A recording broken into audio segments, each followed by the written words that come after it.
Assalamualaikum warahmatullahi wabarakatuh. Saya Lailatul Kamilia dari Komunikasi Penyiaran Islam 1. Dan di sini saya akan presentasi tentang postmodern budaya media oleh Jonathan Bicknell.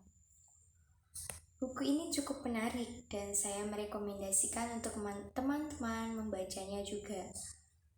Nah, dalam pengantar ini yang dibahas adalah budaya media dan postmodern. Selanjutnya, ini kontennya. Diskursus kritis, istilah postmodern itu adalah salah satunya bentuk dominan untuk menyebut budaya kontemporer sebagai sesuatu yang sedang mengalami perubahan signifikan dan seperti yang dicatat oleh John Story, budaya populer biasanya dikutip sebagai medan di mana perubahan ini terjadi untuk menjadi yang paling mudah ditemukan. Contoh medianya televisi, bioskop, dan teknologi informasi. Selanjutnya, postmodern juga dikatakan sebagai sesuatu yang fleksibel dan seringkali berguna konsepsi yang memungkinkan diskusi tentang perkembangan yang berbeda di budaya media yang berkaitan dengan produksi, teks, dan konsumsi. Juga melakukan peran dalam wacana teoritis yang dibiarkan kosong matinya. Model teoritis lainnya seperti kritik Marxis atau sosiologi empiris yang telah digunakan dalam pekerjaan kritis budaya media. Baik, selanjutnya di bab yang pertama itu namanya gini, temuan teoritis subjek dan objek, di mana aspek dalam bab ini media budaya ini membahas tentang satu, warisan sekolah Frankfurt. Yang kedua, reproduksi mekanik dan kebenaran. Yang ketiga, ada boundary dan kematian dari topik ini. Kemudian ada media utopia MC Luhan. Kemudian ada politik kondisi postmodern. Ada juga Jameson dan klaim kritiknya. Ada ekos neo-medieval postmodern dan juga temuan perbedaannya. Saya sarankan untuk membacanya juga ya teman-teman.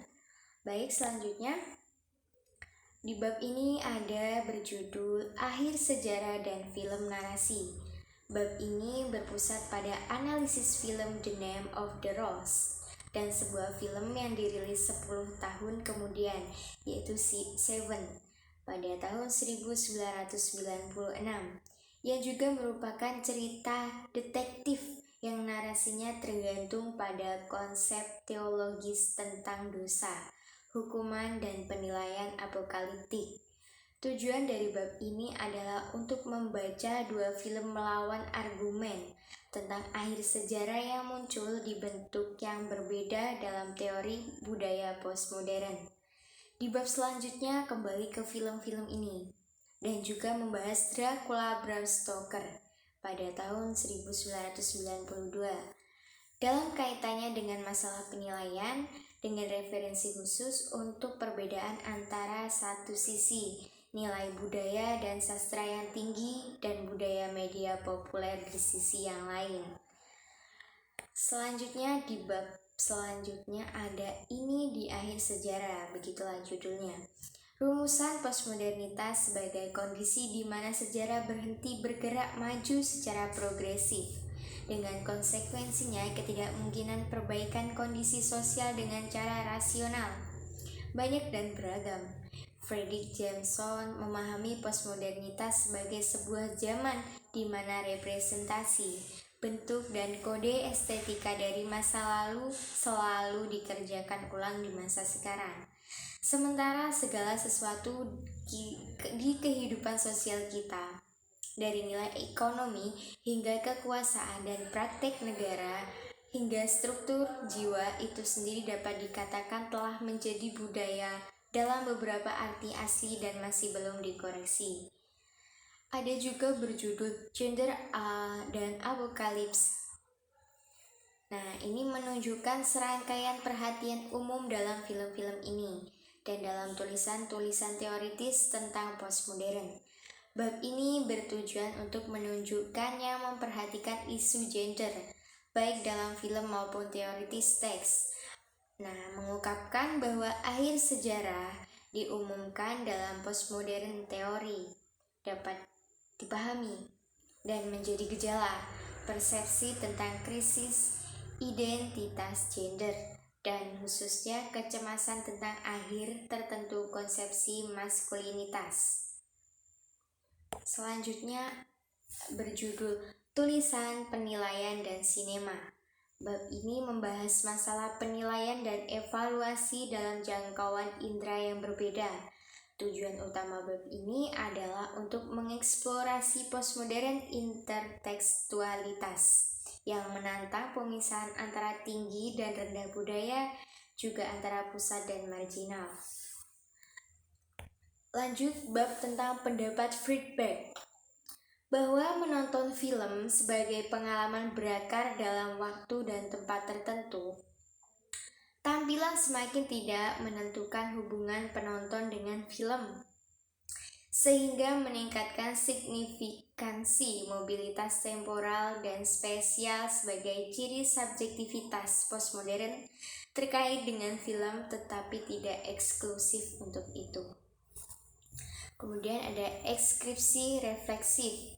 Nah, di bab ini ada Dracula Bram Stoker adalah film yang sama-sama sadar akan sejarah tradisi yang mendahuluinya dan juga menghapus sejarah ini dengan mengubahnya menjadi tontonan. Latar filmnya dari abad pertengahan akhir ke-19 century, Transylvania, London. Nah, adalah sebuah set studio 3 dimensi dan aktingnya melodramatis, tetapi ini secara refleks, historis, dan otentik, mengingat ketergantungan sinema awal pada panggung Victoria, sandiwara sensasi.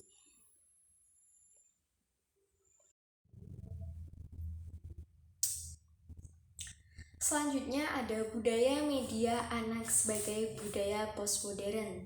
Ada dua penekanan utama dalam bab ini, yaitu konstruksi file anak sebagai objek wacana kritis dan pertanyaan tentang apa objek penelitian dalam budaya media anak-anak. Dapat berupa misalnya mainan, narasi permainan, struktur kelembagaan, atau anggota audiens dan kelompok. Selanjutnya ini gambar anak Benjamin dan Lyotard.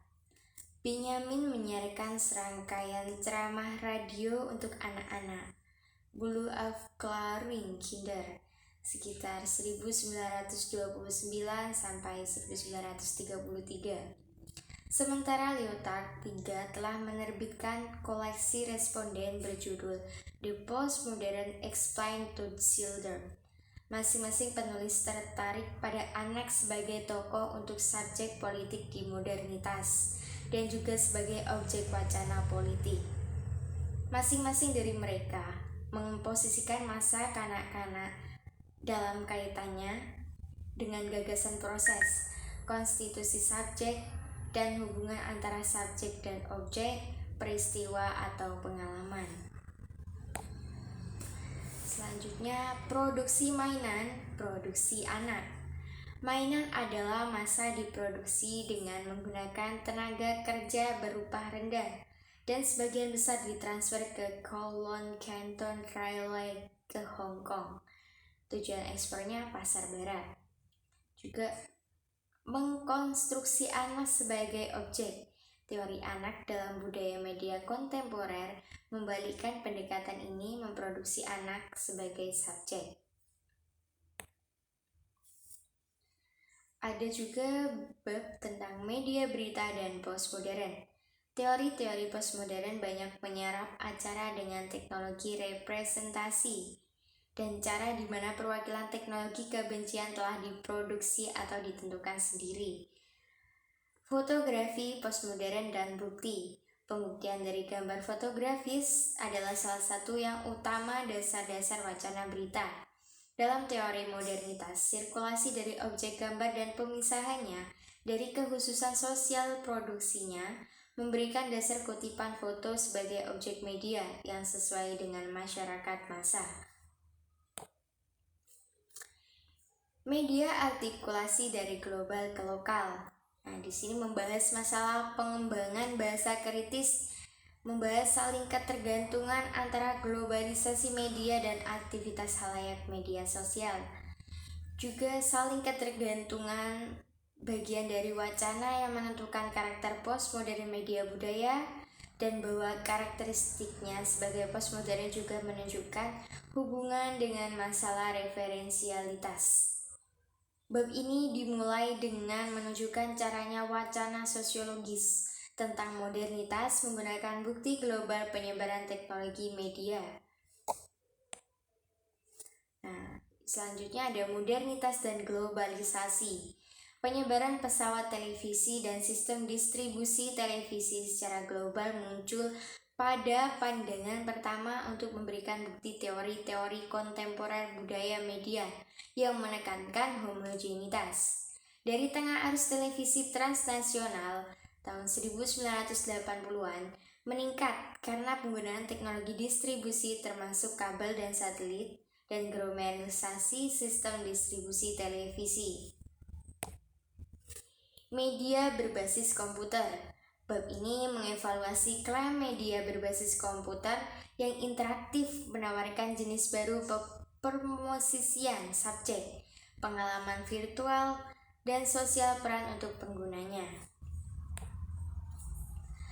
Ada juga game komputer dan lumpur, menggabungkan keterlibatan sensorik, termasuk permainan komputer dan tema taman, dan yang mempromosikan keterlibatan melalui narasivisasi seperti literatur.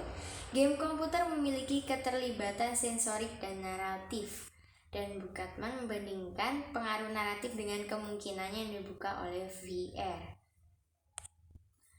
Baik, terima kasih. Itulah presentasi mengenai buku teori media yang saya dapatkan. Untuk lebih memperdalam dan memperjelasnya, teman-teman bisa membacanya dengan lengkap melalui PDF yang telah diberikan oleh Ibu dosen.